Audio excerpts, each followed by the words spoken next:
Um, Good afternoon, everyone. My name is Yashika Ebangs, and I am the NJX project manager and also the CRM network program administrator. It is a pleasure to meet you all today, and I'd just like to welcome you to the CRM network's first virtual webinar entitled Patient Recruitment and Participation. If I can just pass it over to our speakers for today, Jane and Sarah will begin their introductions. Good afternoon, good morning, hello, wherever you are. And first, thank you, Yashika and Lisa, for inviting us. Gosh, I didn't know this was the inaugural session, so I feel especially honored and that the bar is high. My name's Jane Miles. I will not bore you with my introduction. Let's just say I've been at this a long time, and patient recruitment continues to be one of the most stubborn challenges in clinical research. So I've learned over time to bring your friends on the journey. And I would like to introduce my friend Sarah, or allow her to introduce herself to her, because she's an expert who is working on solving this problem every day. Now I solve it more in theory than in daily work. Sarah. Great, thanks, Jane. Hi, everybody. I'm Sarah McKeown-Cannon. I'm a rare disease patient, but I'm also a patient recruitment and engagement specialist. I focus my entire career on ensuring the patient voice is included in the work that we do and helping patients get access to life-changing medicine through clinical trials. So it's an absolute pleasure to be here today. And Jane and I are super excited to talk to you a little bit more about patient recruitment and how we can build more patient-centric clinical trials. Now, before we dive in, and while you're getting the slides up, Lisa, I see you joined us. Is there anything you wanted to add or say before we dive deep?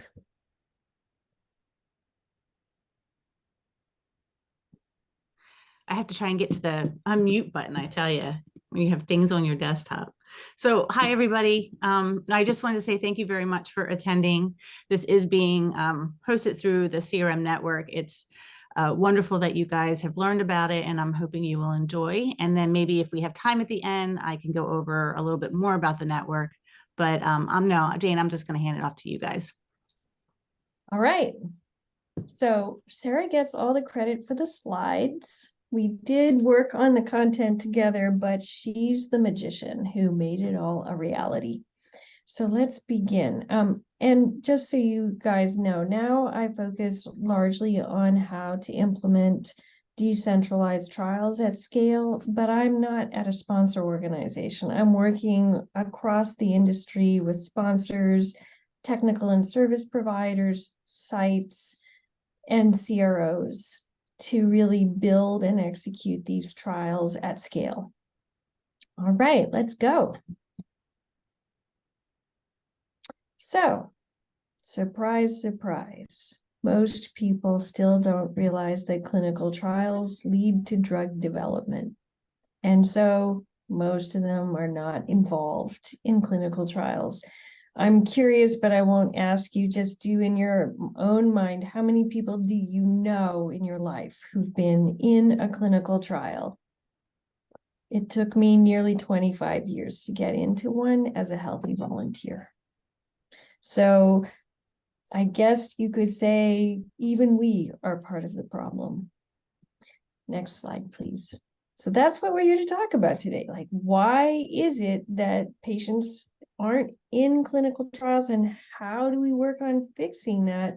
Specifically, to Sarah's point, how do we build a patient-focused clinical trial experience?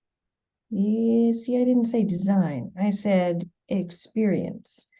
So how exactly do we ensure that trials both fit the interests, the needs, and the preferences of the patients that we're seeking? And Sarah is literally working on that with her team every day. Maybe some of you are too. Next slide, please.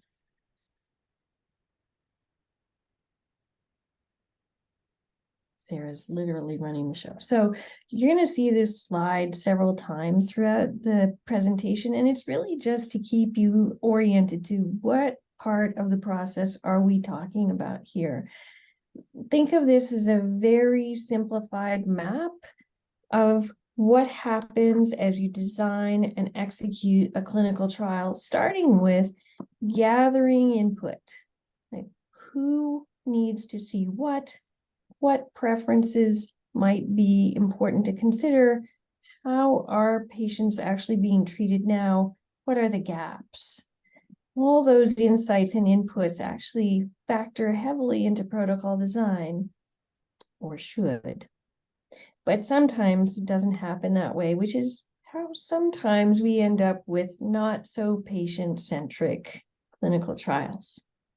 Sarah built in this step, co-creation.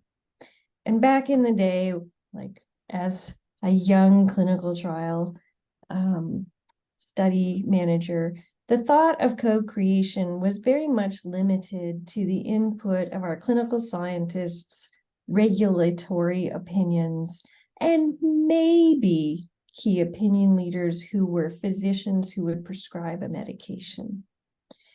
Sarah and I are here today to advocate that that co-creation step needs to include all the partners in the equation: the study team member, the clinician who's writing the protocol, the regulators, and if you're trying to prove a new endpoint or seek an approval for something that is novel, the patients themselves, and this is, believe it or not, still a little bit radical, along with the sites who will execute the trial and any of the technical and service providers who might help you initiate and conduct the visits. I would say that's still a little bit of a dream. It's not quite a reality yet.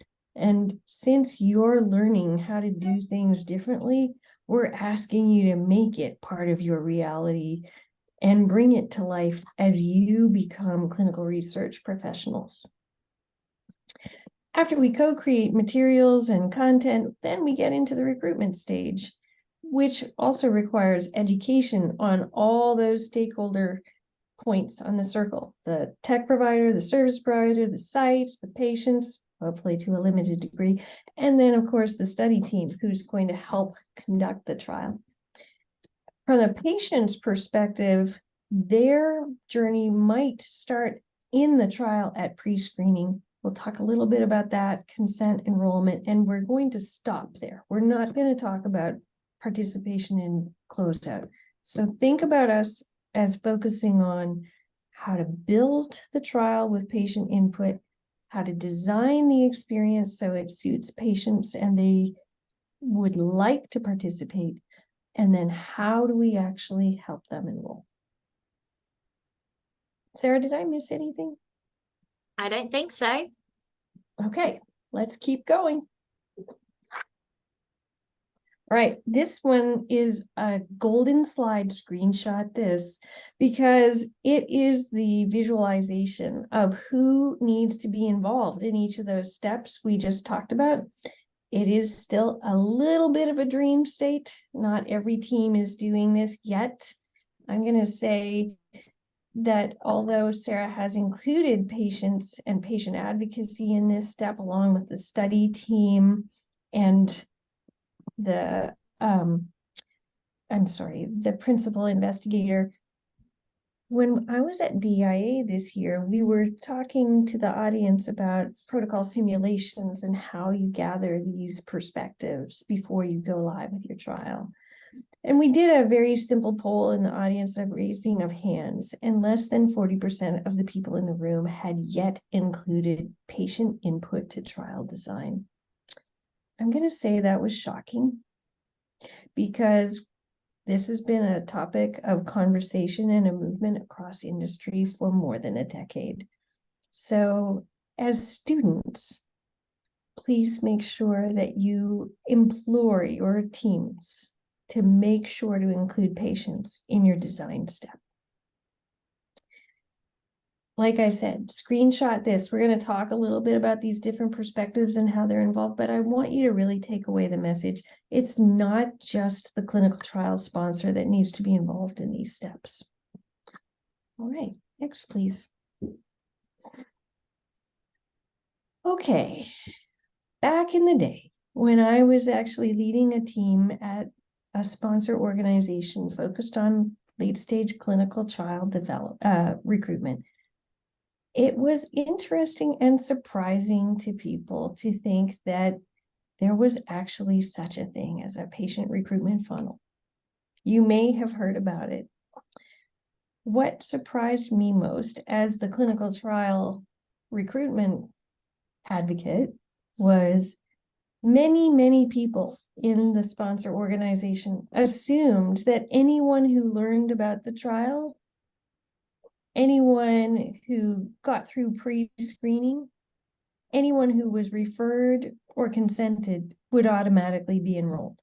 So when they did clinical trial, I'll call it feasibility, like, is our design suitable for this patient population? Do these patients exist? They looked at the number of patients diagnosed.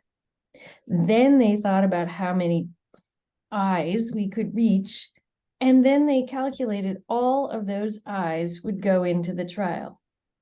I can tell you they were sorely disappointed every single time.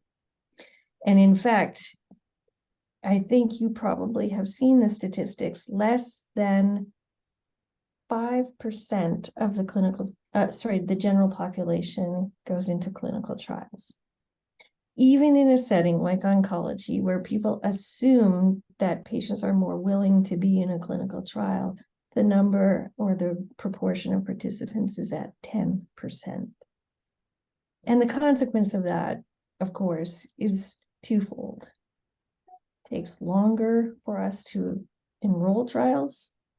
It takes much longer for patients to get access for new, potentially life-changing or saving therapy. So another takeaway from this is that I'm actually asking you all to go become advocates with your friends, your family, your community, to say, if you want new medicines, think about being in a trial and then help them find them. I'm sure Sarah's done this hundreds of times, as have I, and sometimes it works out. It always helps people learn how trials lead to medicines. But the takeaway here is, do not underestimate your funnel leakage. And what we're going to talk about a little bit today is how you might mitigate or prevent some of the leaks. Next, please. I think this is you. Is that right, Sarah? It is. So today we're going to be a little bit interactive as we go through the rest of the presentation. And as Jane said, there are so many different principles that we need to consider when we're designing a clinical trial experience. And together we are going to design an experience to helpfully help us recruit a patient into our clinical trial. So the clinical trial that we're going to be looking at today is a vaccine trial looking to prevent respiratory syncytial virus, often called RSV. We need to recruit a lot of patients for this trial, 20,000 in total. And we want to ensure at least the very minimum 15% of those patients are from underrepresented and underserved communities. We are only going to be recruiting in the United States for this model as well. So the protocol, obviously our guide on how we should run the clinical trial, does include information about who a participant should be. So we know they should be either 60 or older in age. They need to be elderly and otherwise healthy. They can have a chronic medical condition, but they must be stable. And they must be able to read and understand and complete some questionnaires. They cannot have any acute illness, and they cannot have a life-threatening chronic disorder. And as well, they mustn't have any known allergies to vaccines. So all of these things we want to keep in mind. Again, feel free to screenshot this just to keep the trial top of mind as we go through. So knowing that this is how we are going to be running our clinical trial, we really need to understand who are our patients, who are the people behind that inclusion-exclusion criteria. It's often really easy to think of as a patient as only someone who has this disease, but actually our patients are real people living their day-to-day lives. Yes, their health condition or their health worries are part of what makes them who they are, but it's not everything. So we really need to understand who this patient is, what are their priorities, and why would they want to participate in a clinical trial. Understanding all these perspectives at the very beginning of your patient recruitment and engagement process really sets you up for success along the way. There are multiple different ways you can gather perspectives. You can do one-on-one interviews with patients and their caregivers. You can conduct social listening, do some desk research. You can run community ad boards or speak to advocacy groups. Really just finding patients in their natural habitat to really understand what is going to matter to them and what are going to be their barriers and motivators. So for our trial, we have gathered our perspectives and we have developed an ideal patient profile, which is going to guide some of our strategic decisions as we go through the rest of this presentation. So I'd like to introduce you to Jenny George. She is 72 years old and she's married. She lives in the US. She spends 6 months of her year in Montana. And then in the winter, she goes to Florida for that warmer weather. She's a retired school teacher, but she's still very active.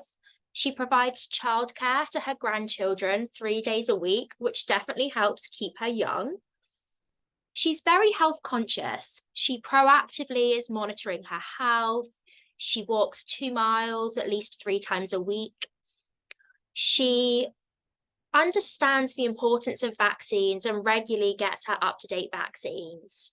She is susceptible, though, to RSV because she does have stable COPD. She has a smartphone, but she's not very tech savvy, she would say, but she does spend a lot of time on Facebook. And her motivator to participate in research is really ensuring that she's preventing illness because she wants to spend as much time as possible with her grandchildren. So keeping Jenny in mind throughout the journey, we're really able to identify what are her needs and ensure that each of our solutions and recommendations factors that in. So we then have to think about the protocol. We need to ensure that we're infusing those patient perspectives into the protocol design, as Jane mentioned, and ensure that this trial not only helps us meet our clinical endpoints, but also is practical for Jenny to participate in. So now we are going to get a little bit interactive.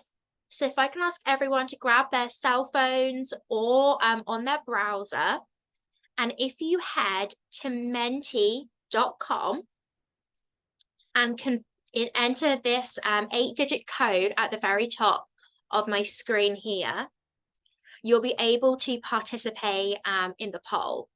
And the outcome of our discussions right now will guide the rest of our presentation.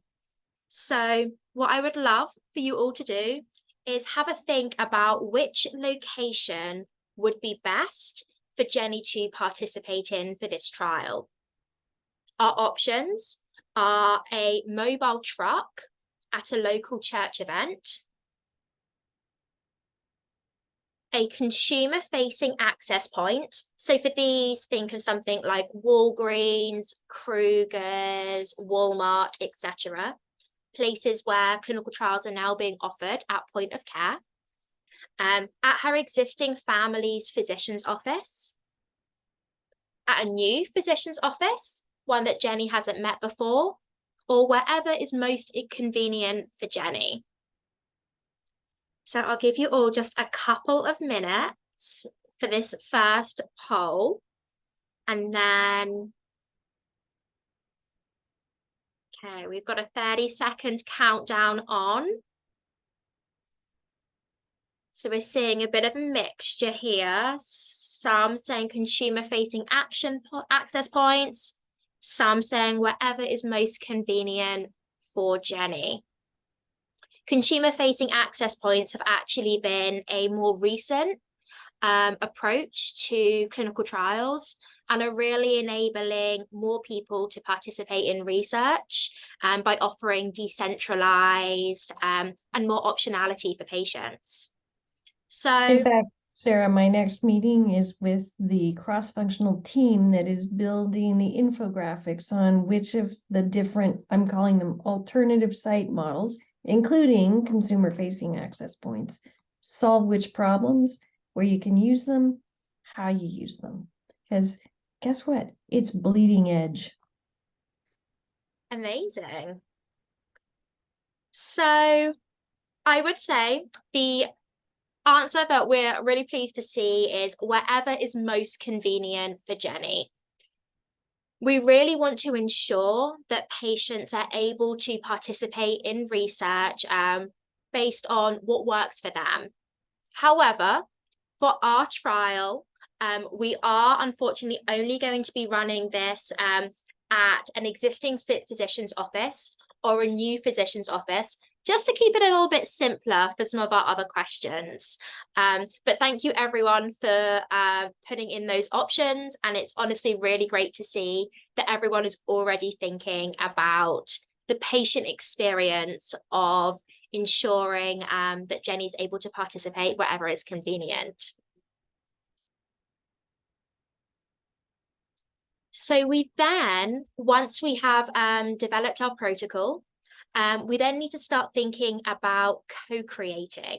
So this is really ensuring, as Jane mentioned before, that we're developing our materials and all the collateral that patients will see at every touch point in the clinical trial in partnership with patients, their families, and also importantly, the investigators and study teams who are running the clinical trial as well. Again, we can do this in a multiple of ways, from patient interviews to ad boards, to also having something that we called asynchronous workshops, where patients can respond to collateral in their own time and then provide feedback to you at the end. The most important thing with co-creation is ensuring that you have a wide range of patients that you include. Again, not every patient with a disease or healthy volunteer is the same. So having a wide variety of patients from different backgrounds, different communities, really ensures you get a much more fair sample to ensure that you are being as inclusive as possible, really keeping in mind that we do want to ensure that our clinical trial is representative of the patient population. So with that in mind, we have our next question for you all.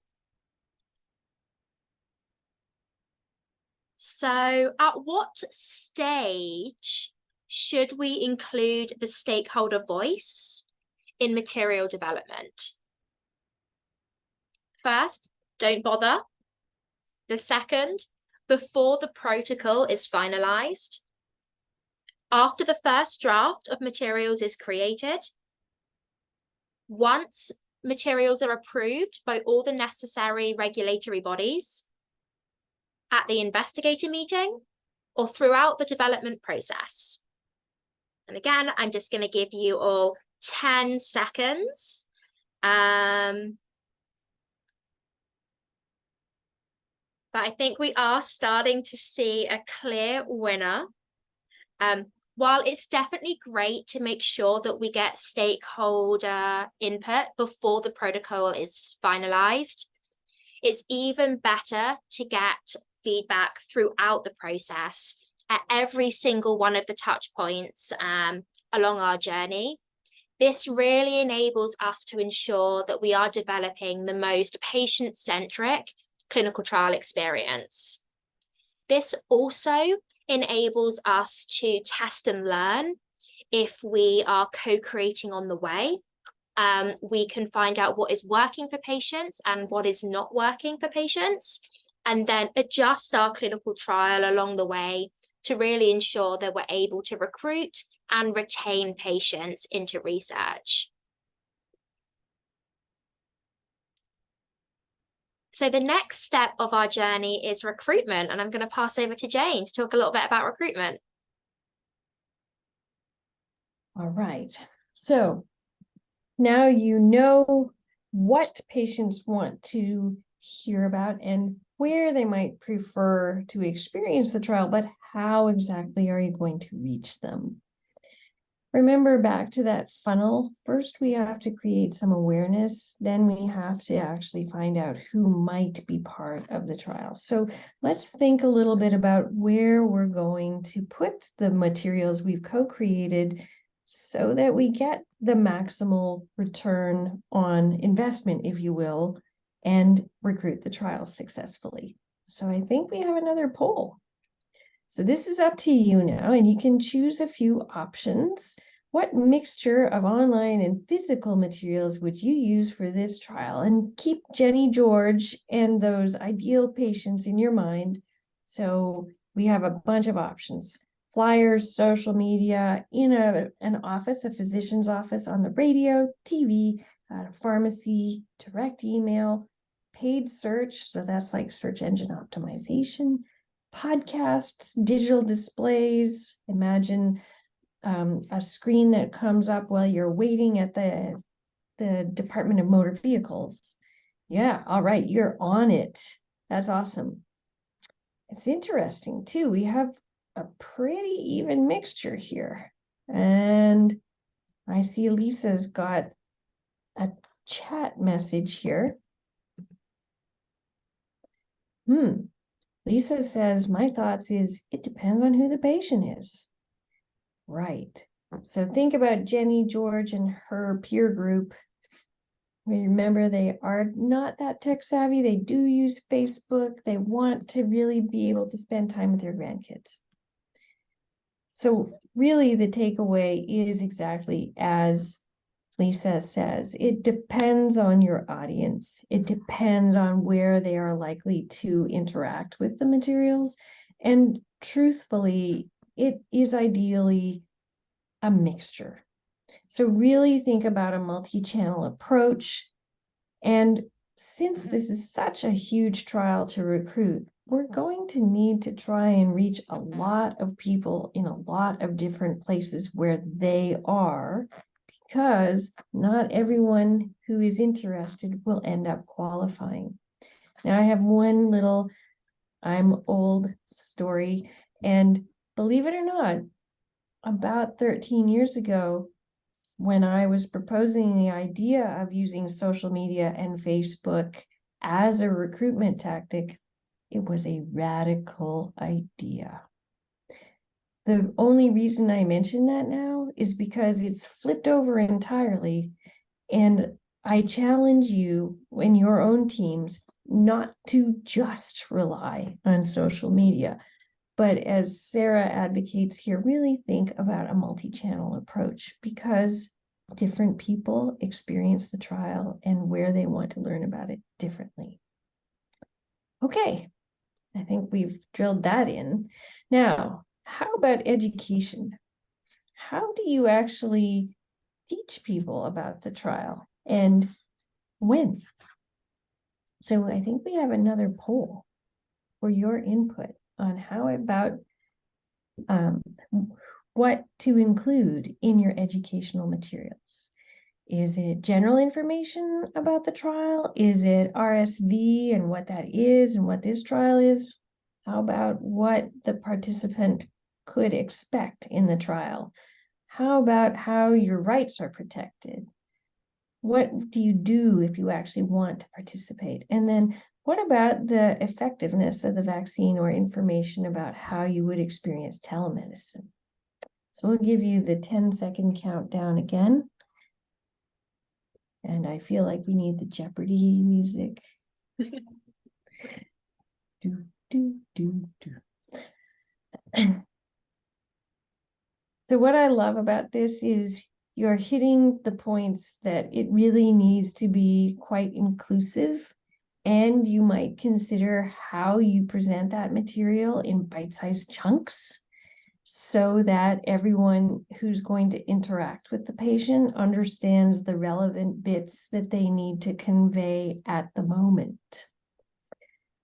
I will advance one slide. There is one trick question or response in that last poll. And it is really important that we do not include information about the effectiveness of a vaccine, because that is in fact what we are testing in the trial. So you might be able to describe how vaccines work and what has been seen in other populations with similar vaccines, but you can't talk about whether or not this vaccine is effective unless there's data to support that. And we refer you to the FDA guideline on patient recruitment materials and how to go about balancing coerciveness with the key messages for patients. They're actually quite, how do I say this? It's less restrictive than you might think, but there are some fundamental principles you cannot miss. Sarah, what did I miss there? I think you did a really good job, Jane. Well, you are my best cheerleader. So, okay, I think it's your turn now. Is that right? Yeah, I will pick up to talk a little bit about pre-screening. So particularly with a broad outreach campaign, we don't want to send all the potential patients directly to the sites that we might engage with, because that can be a little bit overwhelming. Knowing that we need 20,000 patients enrolled into the trial, we're going to need probably a couple of million people to see some of our advertisements, and sending a couple of million people to already busy study coordinators is going to be very overwhelming and not very practical. So pre-screening is a really important middle step that helps determine if some of those potential participants are potentially eligible. They will go through more formal screening when they get to the sites, but pre-screening just enables us to identify who is most likely going to be part or potentially be eligible for our trial. Pre-screening is usually done on a website. So we'll drive potential candidates to the study website, and there they will be able to have the education that Jane just talked about, and then decide to complete a few pre-screening questions, confirming their availability, and that then enables them to get referred to their local clinical trial site. So you probably guessed it, we have another poll. And this poll is a couple of things we should think about when considering writing our pre-screeners. It's important to keep in mind, if we think about that funnel, we do see a lot of drop-off between pre-screeners and referrals. So what could we do to optimize that experience? Would it be consider health literacy? Would it be thinking about the number of questions that we include? Any deal breaker questions, things that we must absolutely include in our pre-screener? Adding a call center. Call centers are often added after the pre-screener to speak to the person before they get sent to the clinical trial site, often checking some of their questions. Using SMS messaging, or all of the above. So again, 10-second countdown.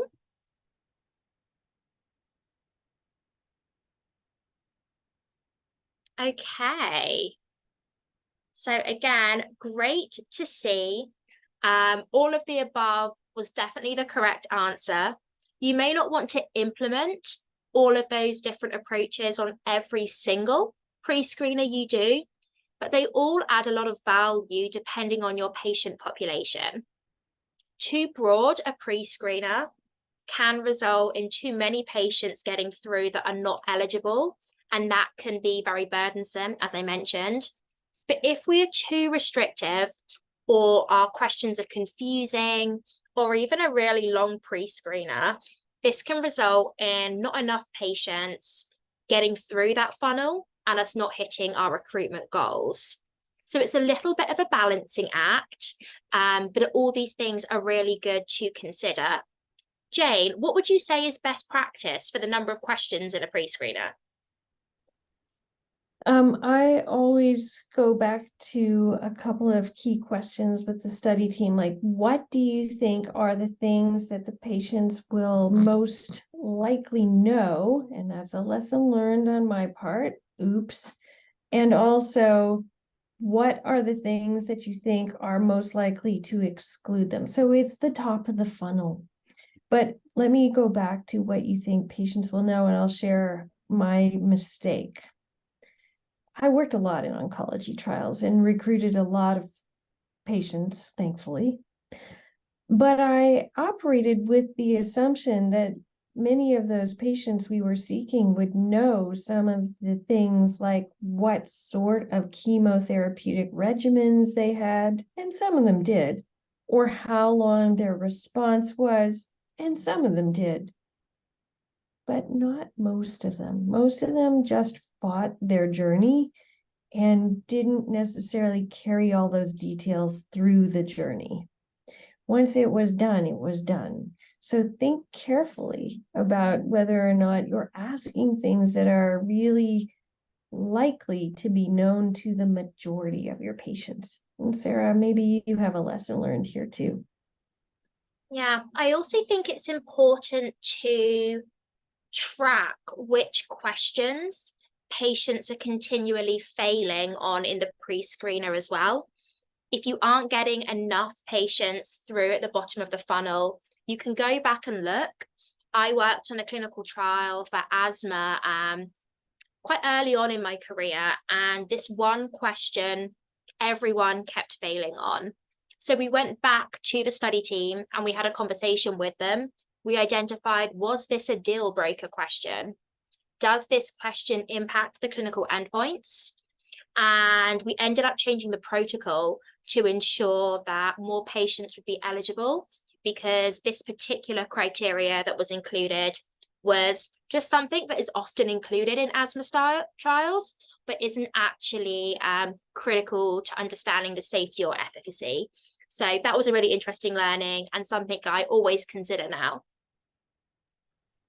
I'll chime in with one more idea here, and really it is going back to what you mentioned earlier, Sarah. We really need to co-create with the sites here, not necessarily for the pre-screening questions all the time, but that workflow of where will the patients who pass the pre-screener get sent next? Are they going to a call center? Are they going directly to the site? Are they going somewhere else? That's critical to the successful next step in the process. And I think that sets me up nicely to talk about the next step in the process, which is ensuring meaningful consent and then enrollment into the study.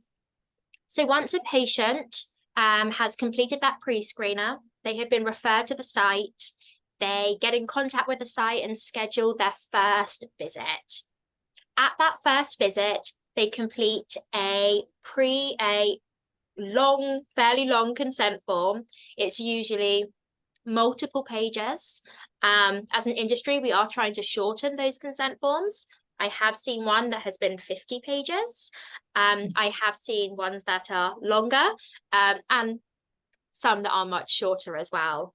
But patients must review this consent form. It tells them everything about the trial. It tells them about the risks, the benefits, what is going to be expected of them, and also how their rights are protected as well.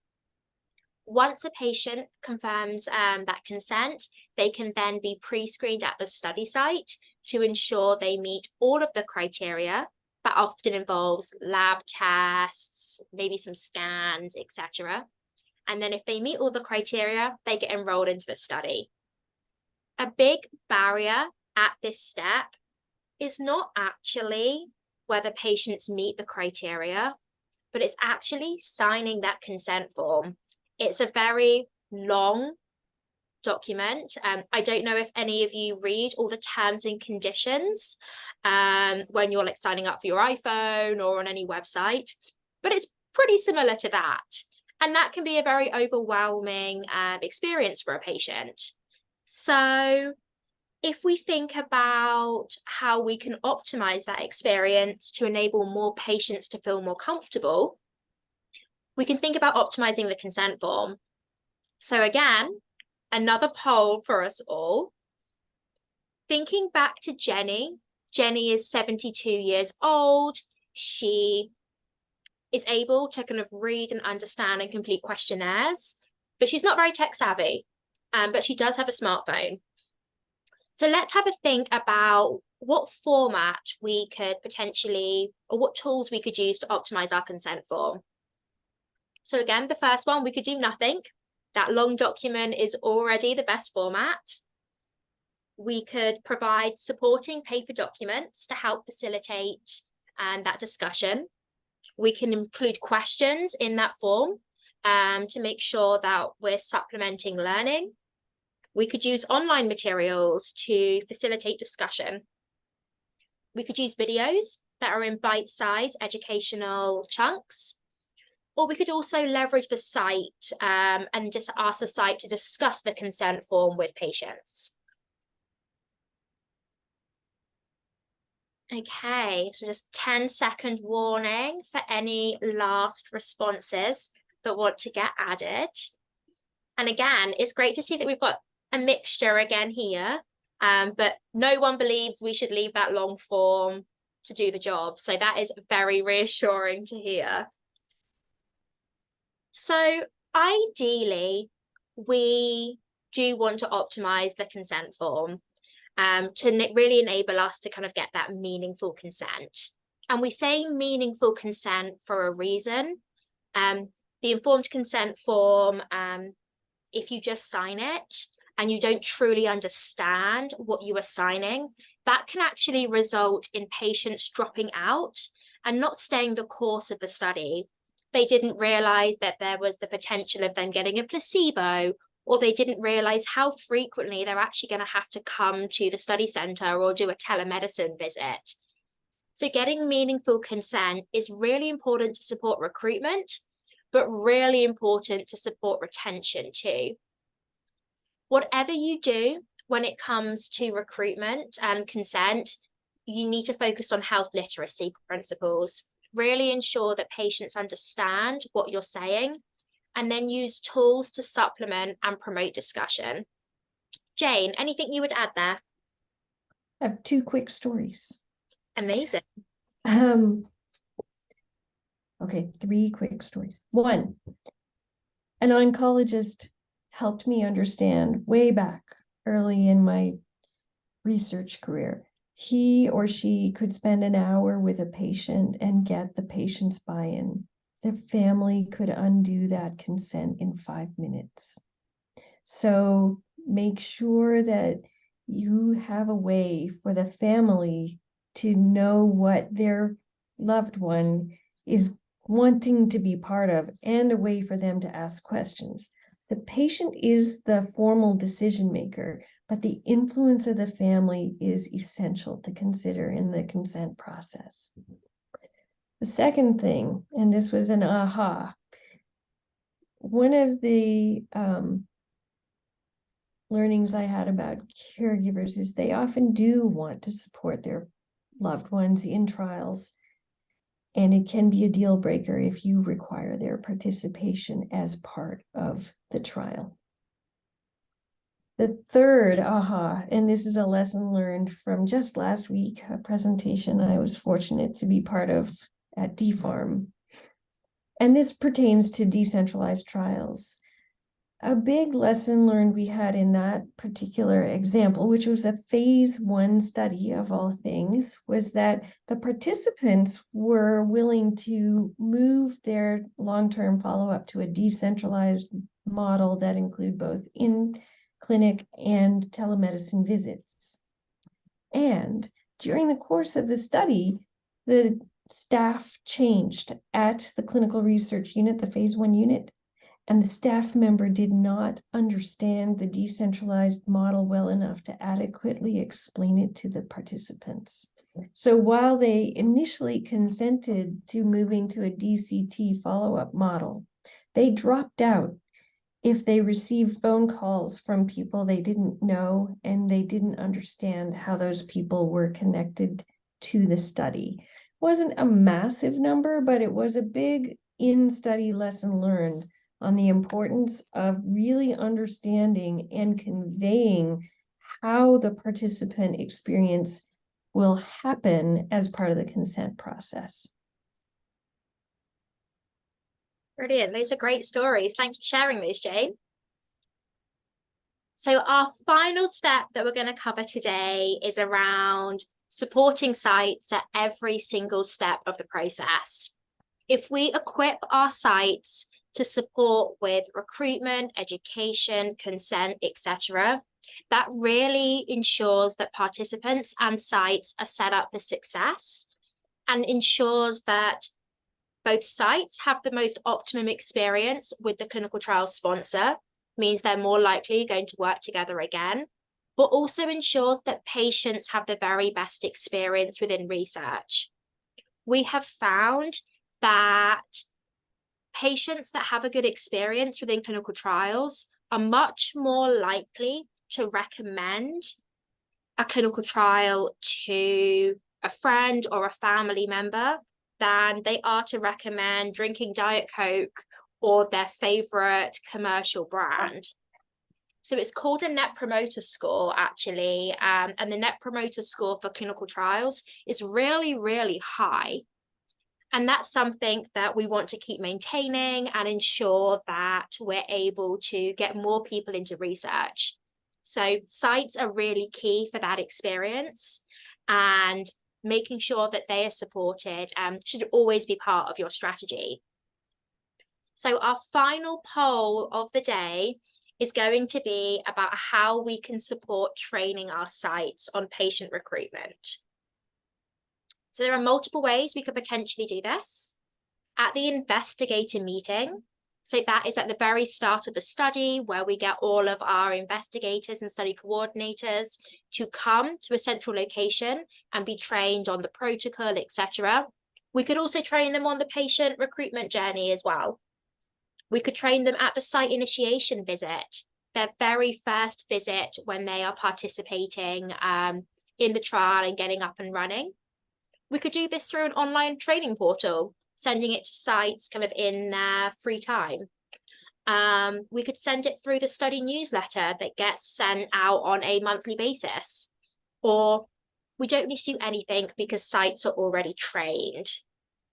So a 10-second countdown again, so we can kind of complete this last poll of the day. So far we have online training at the SIV and through the study newsletter. Well, interestingly, the most success I have had, and Jane, I'd love your experience on this too, is actually training sites at the investigator meeting. Using interactive workshops at their investigator meeting is a really effective way of ensuring that the sites have necessary tools to support the discussion with potential patients. I once ran a workshop where we did simulations with our sites. One PI pretended to be the patient, the other PI talked them through that discussion about how to participate in research, what this trial involved, etc. And we had some challenging questions. One question was there was a lot of stool samples in this clinical trial. So we got the investigator to explain how that burden was going to be minimized. And we really help them overcome some of the common questions that patients might have when participating. But not only were the sites able to learn from us, they were also able to learn from each other, sharing success stories between PIs to really foster that sense of collaboration and learn on what's worked and what hasn't worked in the past. You know, I echo your thinking, and I was the bane of many, many PIs' existence because I would make them do two things typically at an investigator meeting. Think of it this way. My two favorite standard interactive exercises were: one, what is your elevator pitch to a patient who might be considering joining the trial? And even that terminology was a little bit off-putting to some physicians because they're like, I'm not in advertising. I know. But if you were explaining this to someone, how would you do it in 30 seconds or less? Of course, we're going to get into the details, but you're going to need to have a succinct message. The follow-up to that, if they got stuck, was, would you let your mother be in this trial? And if so, how would you explain it?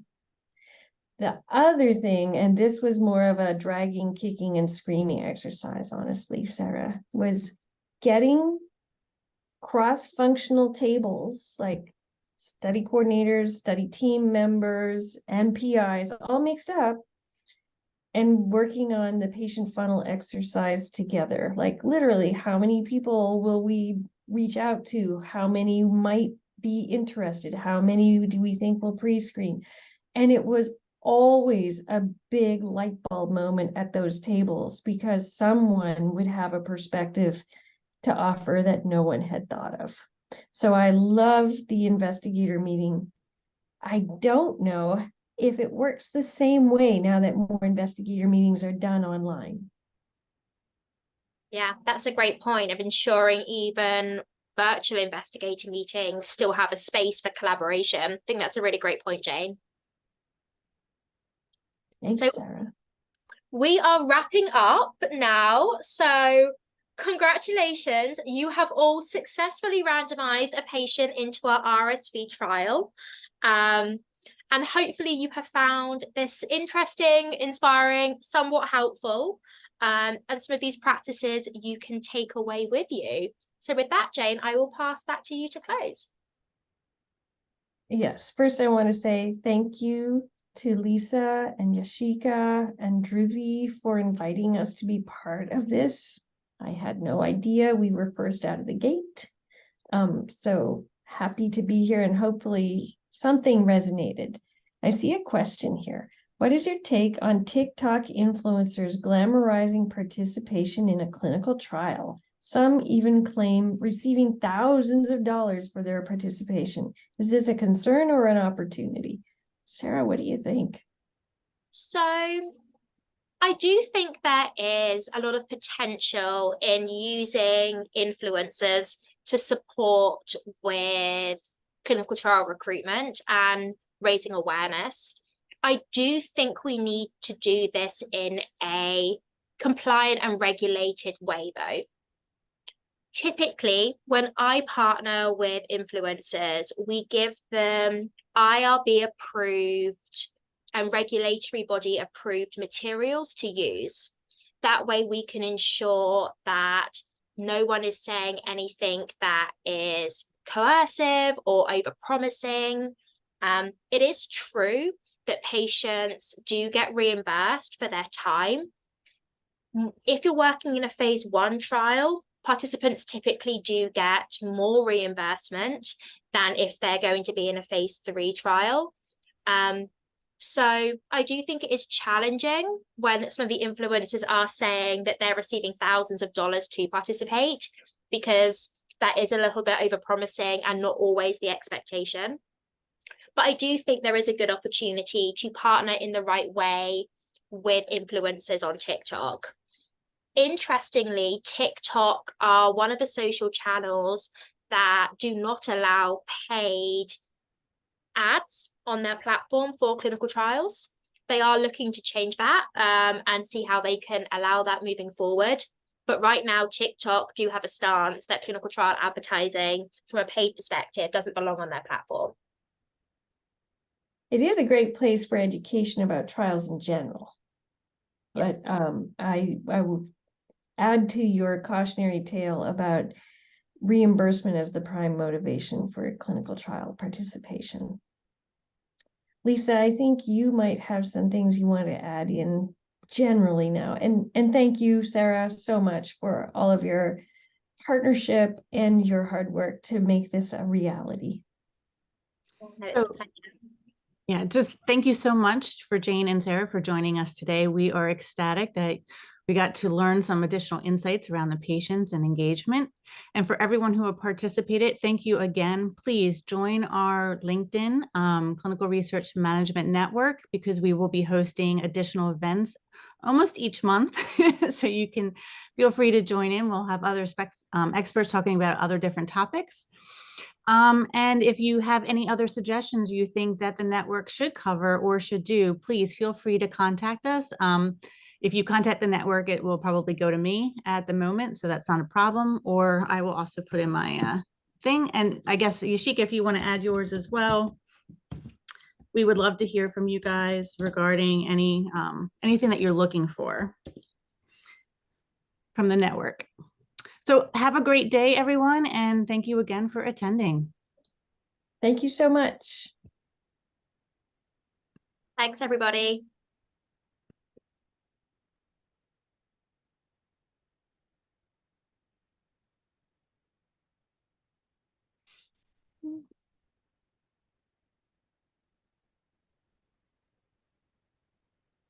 Thank you, Yashika. Appreciate it. Just putting them in the waiting room. No problem. No problem. It went well. Everyone, it was engaging. It was interactive. Everyone seemed like they were paying attention. You want to turn Oh, forgot about that.